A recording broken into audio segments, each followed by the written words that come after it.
ne cherche pas la délivrance, cherche le Dieu de délivrance.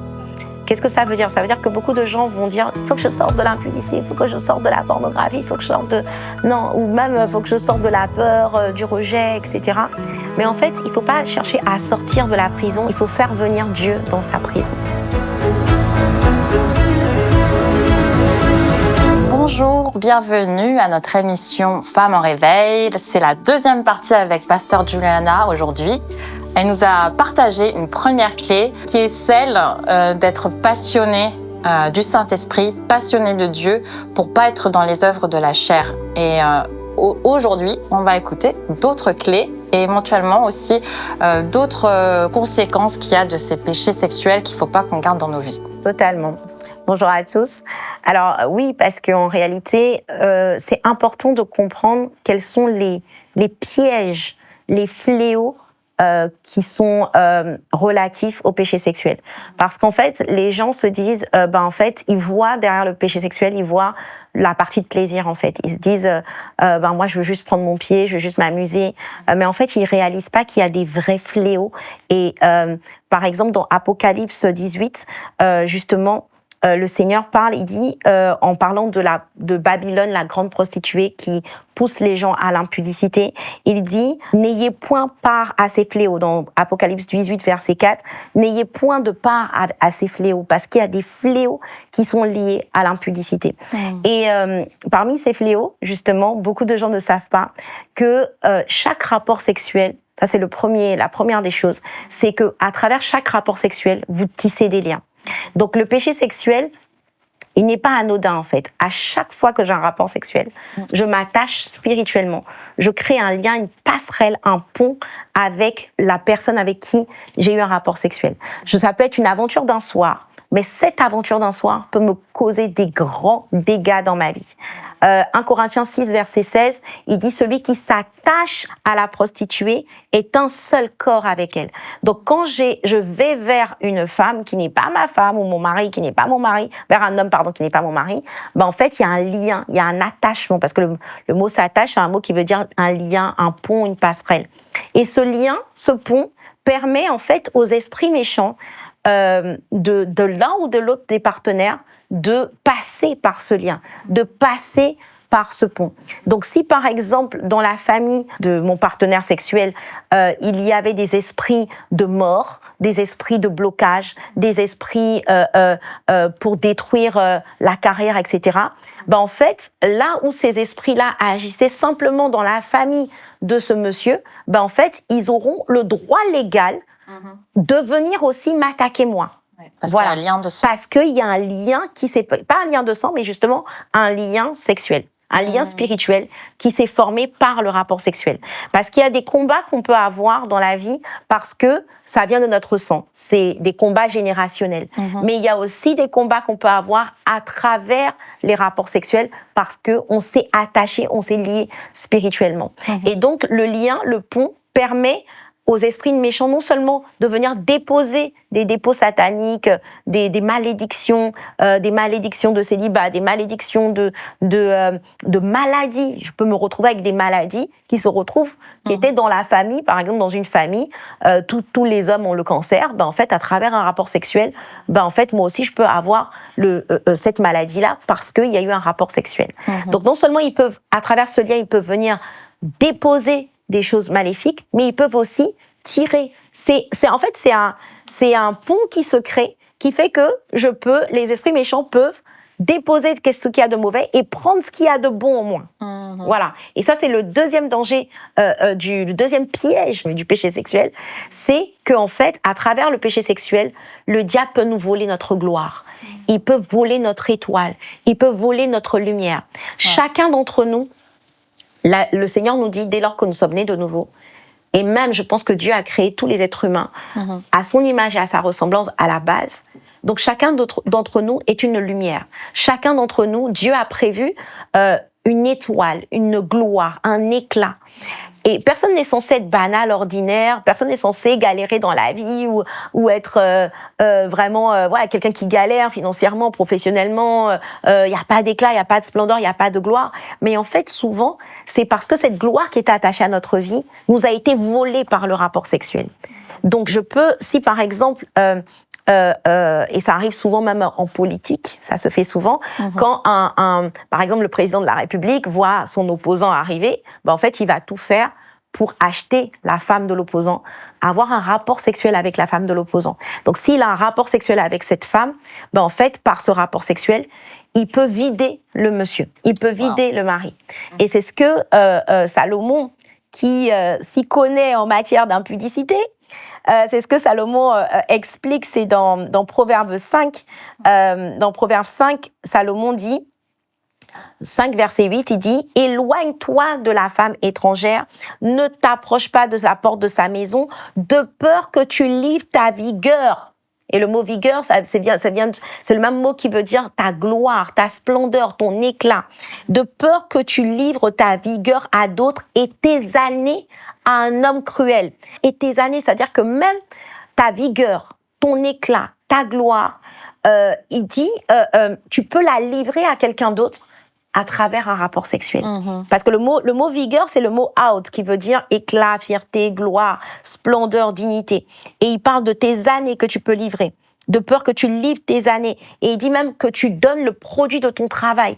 Donc c'est comme ça que les gens peuvent perdre leur productivité, leur capacité à créer de la richesse, leur vigueur, leurs années. Donc vous allez voir quelqu'un, par exemple, qui a 20 ans et qui meurt très vite.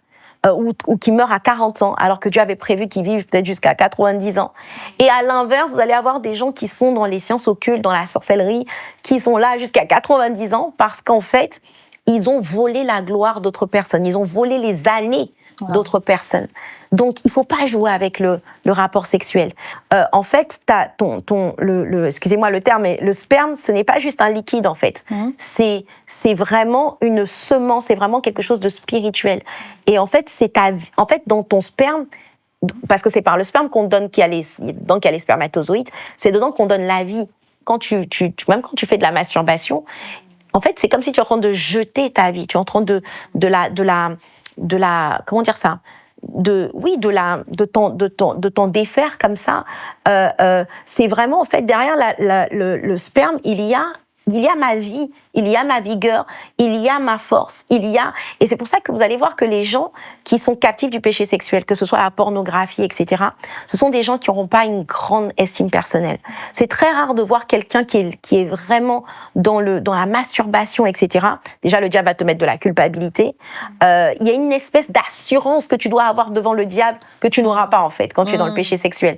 Parce que, en fait, il y a la honte, il y a la culpabilité. Donc, c'est tout ça que le diable te vole à travers le péché sexuel.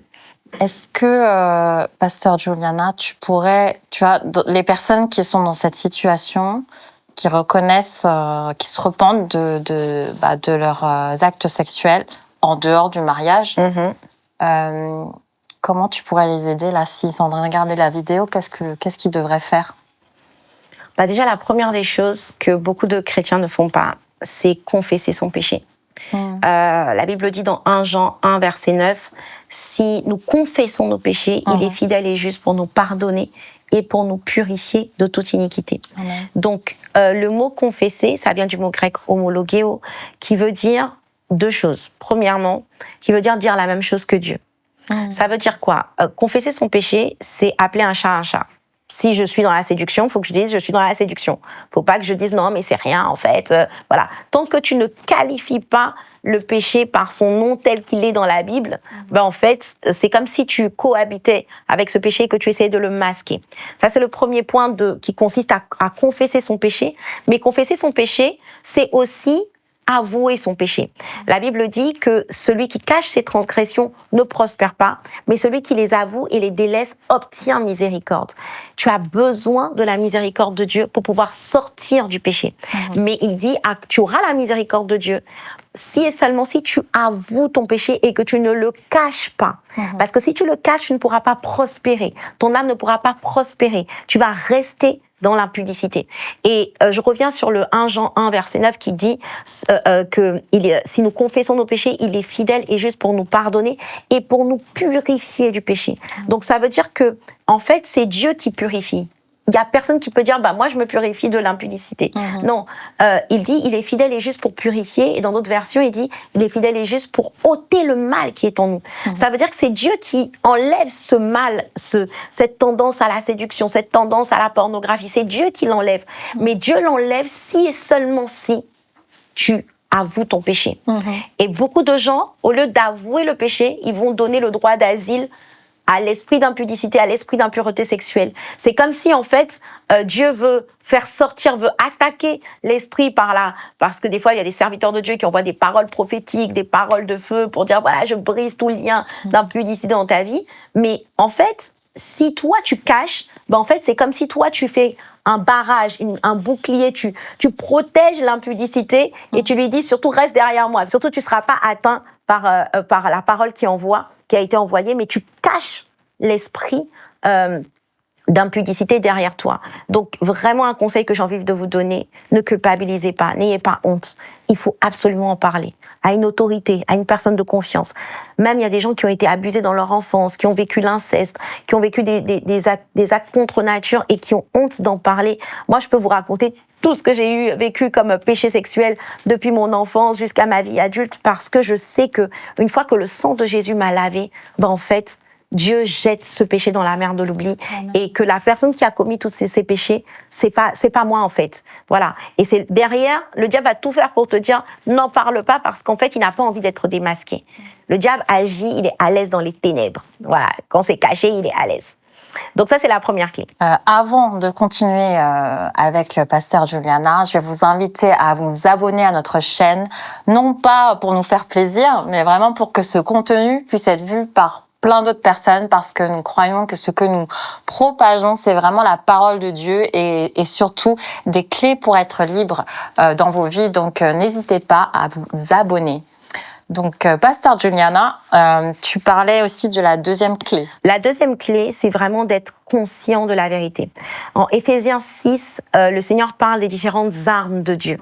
Voilà, il dit, mettez à vos reins la ceinture de la vérité, prenez le bouclier de la foi, mettez le casque du salut. Et en fait, chacune de ces armes va vous permettre de lutter contre l'impudicité. Mais la toute première arme, elle est redoutable. Ayez à vos reins la ceinture de la vérité. Ça veut dire quoi, avoir à ses reins la ceinture de la vérité? C'est être conscient, non pas d'avoir l'information de ce que Dieu dit, mais d'avoir la révélation de ce que Dieu dit. Être conscient de plusieurs choses, de plusieurs vérités. L'une des vérités dont tu dois être absolument conscient, c'est que tu n'es pas un impudique, tu n'es pas un débauché, tu es un saint. Voilà. Beaucoup de gens se voient comme des impudiques qui essaient de marcher dans la sainteté. Mais la réalité, c'est que tu n'es pas un impudique, tu es un saint qui doit absolument se débarrasser de quelque chose qui n'est pas à sa nature. Déjà, ça change tout, d'être conscient que moi, je suis saint, en fait. L'esprit d'impureté essaie de me salir, mais moi, je suis saint. Ça, c'est la première des choses. La deuxième des choses, c'est que tu es un géant et que l'esprit d'impudicité est une sauterelle devant toi. Amen. Ça change tout, encore une fois, d'être conscient que j'ai le pouvoir de marcher sur les démons, sur les scorpions, sur toute la puissance de l'ennemi et que rien ne pourra me nuire. Et beaucoup de gens vont voir l'impudicité comme une montagne. Ah, je suis liée, je reçois tout le temps des messages. Aidez-moi, je suis faible, l'impudicité, j'essaie, j'arrive pas, c'est plus fort que moi. Mais pourquoi tu te dis que c'est plus fort que toi? Parce qu'en fait, tu n'es pas conscient de qui tu es. Amen. Tel Dieu est, tel tu es en fait. Il est puissant, alors tu es puissant. Il est redoutable, alors tu es redoutable. Il est un feu dévorant, alors tu es aussi un feu dévorant. Il est saint, alors tu es saint. Il est un géant, alors tu es un géant. Tu n'es pas une sauterelle. Voilà. Et si tu vois, la réalité, c'est que c'est le diable qui est sous tes pieds. C'est l'esprit d'impudicité qui est sous tes pieds. C'est pas toi qui doit te laisser marcher par l'esprit d'impudicité. Parce qu'aujourd'hui, quand on obéit à l'impudicité, la pensée de l'impudicité vient, dit masturbe-toi, tu te masturbes. En fait, la Bible dit, je crois que c'est en Romains 6, verset 16, que nous sommes esclaves de celui à qui nous obéissons. Donc si si tu es esclave, si tu fais ce que l'esprit d'impudicité te dit de faire, il te dit séduis, tu séduis, il te dit regarde les films porno, tu regardes les films porno, en fait tu es esclave de la masturbation, de la pornographie. Si tu es esclave, ça veut dire que l'impudicité est ton maître et que toi, tu es l'esclave.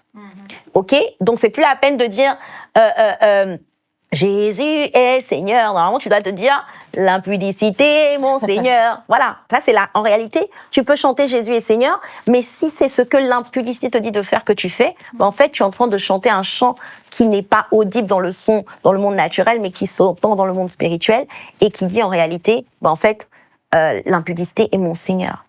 Jésus est ton sauveur, mais l'impudicité est ton Seigneur. Ça, déjà, être conscient de ça, j'espère que ça te dégoûte un peu.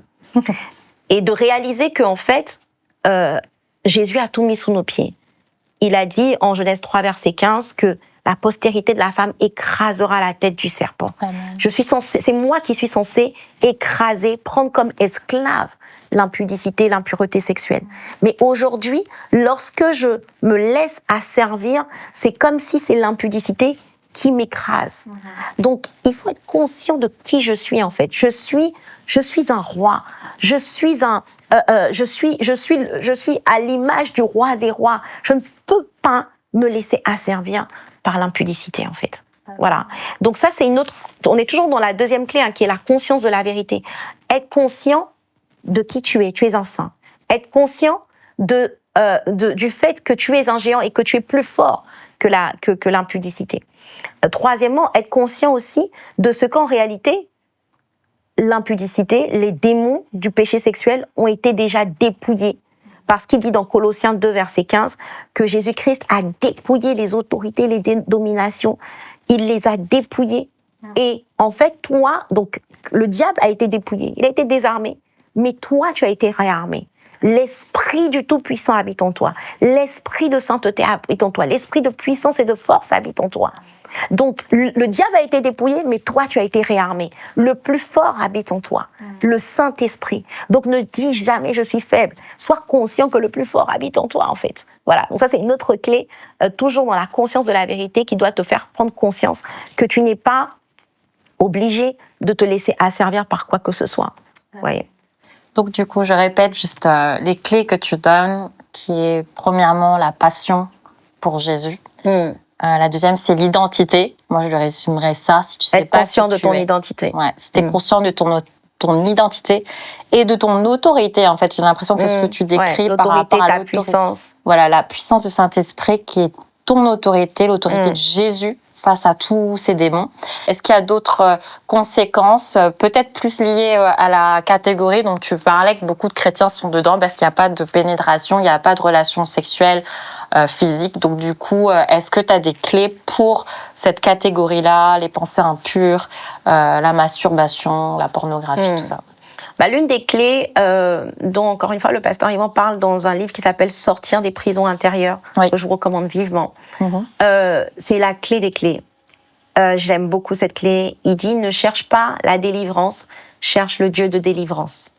Qu'est-ce que ça veut dire? Ça veut dire que beaucoup de gens vont dire « Il faut que je sorte de l'impudicité, il faut que je sorte de la pornographie, il faut que je sorte de... » Non, ou même « Il faut que je sorte de la peur, du rejet, etc. » Mais en fait, il ne faut pas chercher à sortir de la prison, il faut faire venir Dieu dans sa prison.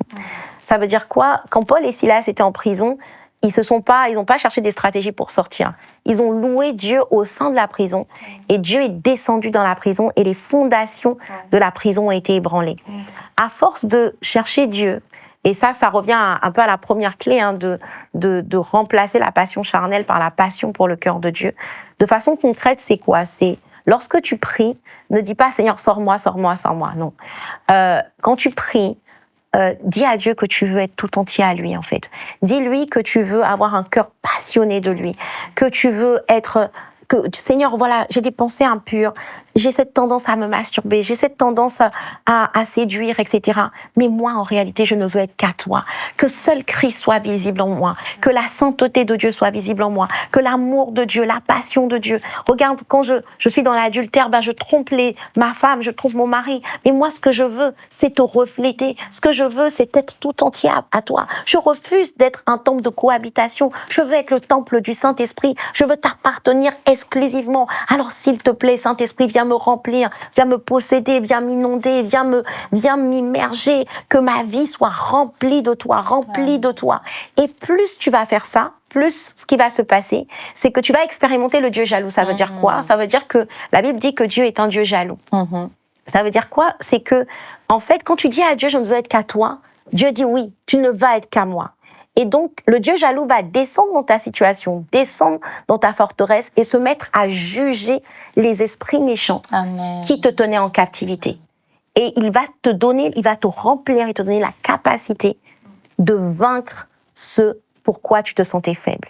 Et plus tu vas prier comme ça, plus tu vas dire, Seigneur, voilà, tu vas passer du temps dans l'adoration, dans la contemplation. Plus tu contemples Dieu, tu dis, Seigneur, toi, tu es saint, tu es amour, tu es puissant. Plus tu vas contempler Dieu, la Bible dit que nous tous qui contemplons le Seigneur, nous sommes transformés par le Seigneur de gloire en gloire, comme par le Seigneur l'Esprit. Nous sommes transformés en la même image. Ça veut dire quoi? Plus je vais contempler Dieu, plus je vais adorer Dieu, plus en fait, je vais avoir une conscience de qui je suis, de qui est Dieu d'abord. Je vais être conscient que Dieu est amour, que Dieu est saint.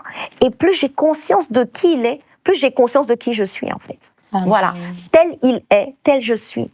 Et vous allez voir qu'en fait, il y a une puissance dans la contemplation qui fait que on reçoit des révélations. Dans la contemplation, on reçoit des révélations de qui Dieu est et de qui nous sommes. Je vais vous donner une anecdote qui personnellement m'a aidée. Justement, moi, comme je vous disais, j'ai beaucoup lutté avec les pensées impures et tout ça.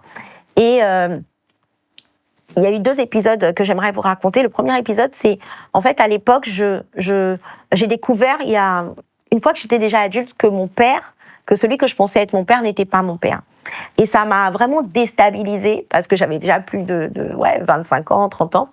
Parce que je me disais, mais donc ça veut dire que je suis pas de telle origine, etc. Ça m'a totalement déstabilisée. Et un jour, j'étais en train d'adorer Dieu, comme j'ai appris beaucoup à ICC.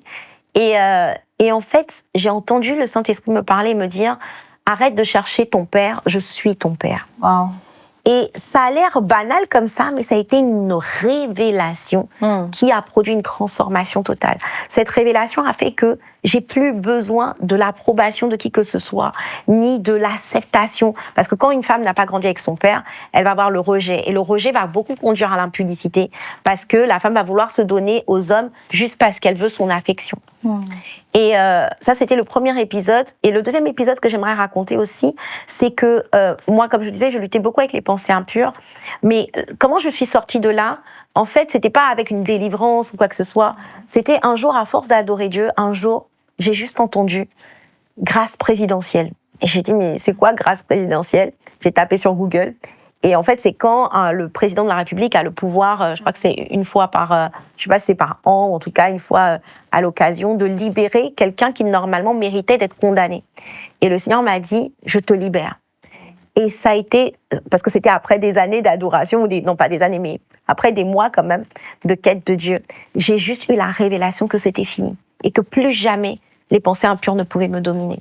Et cette révélation, je vous assure qu'après ce jour-là, je n'ai plus eu de lutte avec le péché sexuel, surtout avec les pensées impures, parce que j'avais déjà fini avec la fornication depuis longtemps, mais surtout avec les pensées impures. C'est juste pour emmener quelqu'un, tu ne peux pas, je n'ai jamais vu en fait quelqu'un qui a vécu qui était vraiment esclave de l'impudicité sous toutes ses formes, et qui a vécu une transformation radicale sans avoir une véritable rencontre avec Dieu, sans avoir en fait une intimité avec Dieu. Et j'ai envie d'inviter quelqu'un aujourd'hui à vraiment, au-delà de la prière en fait, aimer Dieu, passer du temps dans la présence de Dieu, à l'adorer, à le contempler, à le chérir, à lui dire que tu veux lui appartenir. Ça, je vous assure, c'est la clé des clés. Amen. Voilà. Sur cette lancée, je veux vraiment t'inviter à prier pour tous ceux qui nous regardent. Pour finir cette émission. Avec plaisir, voilà. En tout cas, toi qui me regardes, je prie pour toi. Je prie vraiment que le Saint-Esprit te saisisse et que tu aies cette que tu reçoives cette grâce vraiment d'avoir la passion pour le cœur de Dieu, le désir de n'être qu'à Dieu, de n'appartenir qu'à Dieu, de n'être que sous l'esclavage de Christ, de ne plus être sous le joug de qui que ce soit. Saint-Esprit de Dieu, je prie que tu crées dans le cœur de quelqu'un la passion pour ton cœur, la passion d'être tout entier à Dieu, la passion pour la présence de Dieu. Amen. Et Seigneur, alors que quelqu'un fait de toi son trésor, fait de toi son désir, je prie que désormais, là où il y avait où cette personne brûlait de désir sexuel, que désormais elle ne brûle que pour toi et que pour toi seul. Et que tout esprit d'impudicité, tout esprit d'impureté sexuelle, tout esprit de débauche soit lié dans le nom puissant de Jésus. Et que seul l'Esprit de Dieu te remplisse, te localise, que seul l'Esprit de Dieu, que seule la main du Seigneur soit sur toi. Là où il y avait une main de débauche, une main d'impureté sexuelle, là où tu étais dans une prison, dans un caveau, dans une prison où tu n'arrivais pas à sortir, je déclare et je décrète que les murs de cette prison, les fondations de cette prison s'effondrent et je vois de nombreux captifs sortir de cette prison et être totalement libérés du péché sexuel dans le nom puissant de Jésus. Seigneur, merci pour la libération qui s'opère maintenant, pour le début de délivrance qui commence maintenant, Seigneur oh Dieu, pour une passion nouvelle qui commence maintenant, Père, dans le nom puissant de Jésus. Reçois la louange, Seigneur, reçois la gloire, Père, au nom puissant de Jésus. Amen, amen, amen, amen. Amen. Je t'invite à liker la vidéo, à la partager si ça t'a fait du bien et à t'abonner à notre chaîne TVNFR.